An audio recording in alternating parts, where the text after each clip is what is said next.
I think generally the concerns relate to his health condition.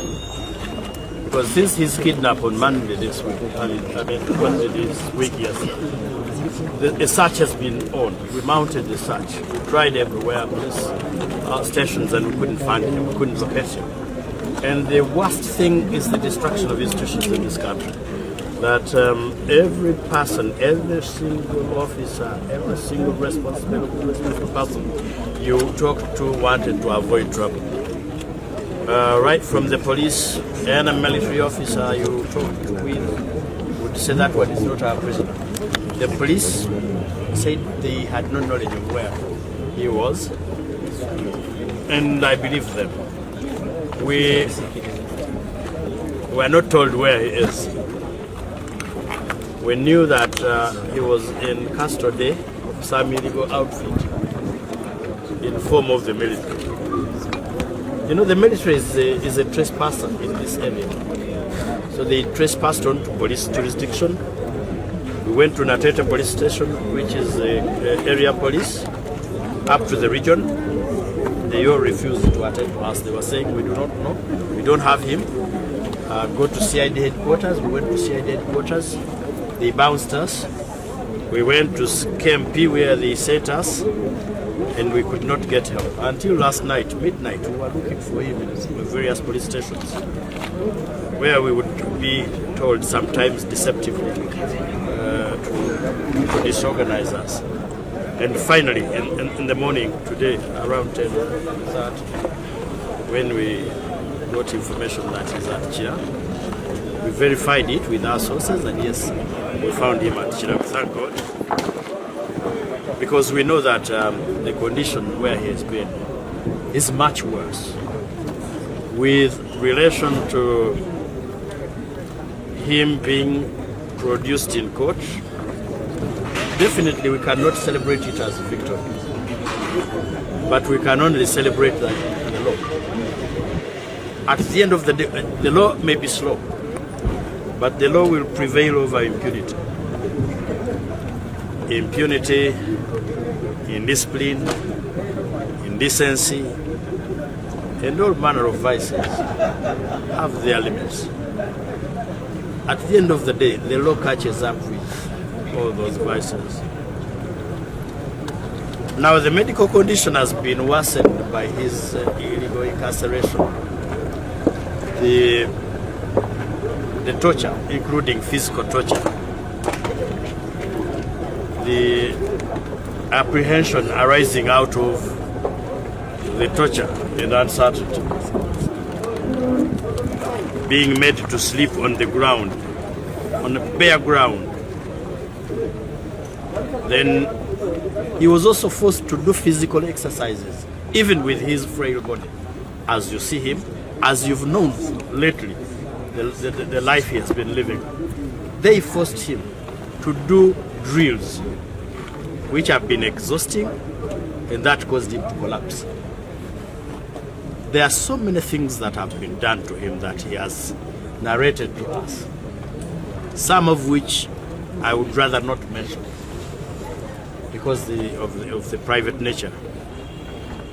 And maybe, God willing, one day he will tell the world. Honorable, there was a challenge raised by the council, now your client, Erias Lukwago. He says most of the individuals talked about to be part of the matter that he's now been charged with are his clients. What does that speak to you as a lawyer? What it means is the urgency to release him so as to attend to that case. Because the beauty is that it's a separate file. The beauty is that those who are persecuting him know the reason they are persecuting him, and they have given us the reason they are persecuting him. I have sincere hope that he will be out to proceed with the defense of his clients. Because those clients gave us instructions. We cannot abandon them along the way, even in the face of adversity and threats unto our lives as professionals. But we also want to thank those people that have stood with us. It has been trying, we've been tribulating, but there are people who stood with us, even while others chickened and feared to associate because of the brutal nature of the accuser. Many, Uganda Law Society, a society to which we proudly belong, the Radical Nuba leadership, the East African Law Society, the Pan-African Lawyers Union, the Commonwealth Lawyers Association, and the International Bar Association, and all professional bodies, the Muslim Lawyers Association. I think I also saw their voice. It came out. And the various individuals and institutions that came out to boldly say no. Ladies and gentlemen, today it's me, tomorrow it's you. I mean, you've seen that there is a list, that now it is Lukwago, next it is his lawyer, and the colleague, Honorable Martha Karua. At least for her, she's lucky, she's beyond the borders. Then the next is Semuju. Next, I think, is Bariomusi, because the man said he wants to jump on Bariomusi's belly as a bouncing castle. Maybe also thank you to his wife, sister, Charlotte. She's a wife. She's his wife. Okay, we want to thank her because he said she directed him to release. But we want to ask Charlotte, where have you been with all these happenings? Mama Jane, where have you been with all these things happening? And the Genome 7, my brother, where have you been when your son is doing all these embarrassing things to you? Police, where are you? I was surprised that even when they dropped somebody, a torture victim today at Chira, the police did not arrest those bandits. I was surprised. That notwithstanding, this is step one. Oh, thank you, team of lawyers with whom we worked on the habeas corpus.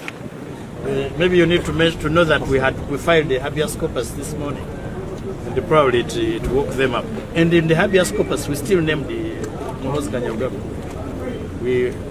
We did not cowardize. First, we want to respect institutions in this country. But nobody is going to respect an institution headed by somebody who does not respect the law. Now, you saw that it extended into the police. You saw how they were brutalizing me, stopping me from entering court. I went to pick documents for my colleagues, the lawyers that had been blocked, Beka Sekanjako, Kabuye, and Muizi. Then they refused me to come back. I said, people, my client has been taken to court. They said, no, you're not going. I had to force my way. Why? Is that necessary? But I mean, because it is the way to go if you want to get a promotion. So thank you, everybody. Thank you, people who turned up. We want to thank Narongo for remaining steadfast. You know, sometimes our spouses are used as agents of the devil. Thank you, Roshi, for standing with your dear husband. We want to thank the children for the resilience. I know at some points they have been breaking down. We pray that it ends well. From a professional angle, it's very interesting. One, how somebody can charge you after asking you to release information you might have obtained from your client in the course of your professional conduct, your professional practice. Tell us what your clients told you. Can you imagine a professional? To our son, Muhoozi Kainerugaba, I will appeal to you still. Look at your peers, the people you went to school with, the people you went with to those military academies. On our money, look at how they conduct themselves. Get me one, not two, who behaves like you, who threatens others to break limb and destroy life, who dignifies himself in dignifying others. Just one, not two. You studied. We paid for you to study in South Africa, paid for you to study in Egypt, paid for you to study in Sandhurst, paid for you to study in Kansas, You know, the instruction you received from there is to command and protect us, not to command and hurt us. I take particular note of your threat unto my life and person. Of course, I am not so hard-hearted or stone-hearted to say I do not worry or care. I care. I fear you even, but I fear the law more than anything. There are certain things that should not be done by a leader of an institution created by the Constitution. You enjoy that high office because it was created by the law. The only way you can sit lawfully in that office is by respecting the law that placed you there, plus the responsibilities that I'm also going to appeal to the Bataka of Buganda, because one of their sons, Joel Museveni, produced a son who is brutalizing us. I want to sincerely hope that I will not disappear, that I will be around. But whether I'm around or not, the voice that I raise will be there. The issues that I stand for will remain there and will have to be solved if we all going to have peace. Martin Luther King Jr. said, injustice anywhere is a threat to justice everywhere. Oh yes, he was forcefully shaved off his hair. I said there are certain things I do not want to mention, but that is visible. They shaved off his hair forcefully with an unsanitized machine. I also want to tell you that he was forced to eat posho and beans. First of all, I suspect it had a lot of salt. I don't know if it had other components. But we have said consistently that his meals are prescribed medically. What you're supposed to eat, when and how. So they forced him to eat posho and beans, which exacerbated his condition, as I mentioned. All his underlying medical conditions rose up as a result of the environment in which he has been for the last 2 days.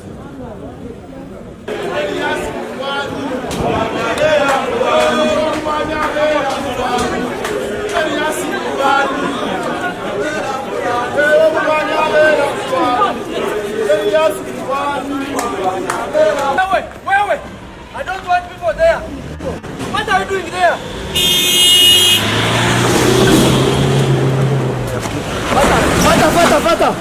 Fata.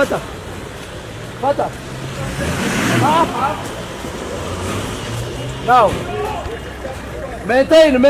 No crowd is there. No crowd.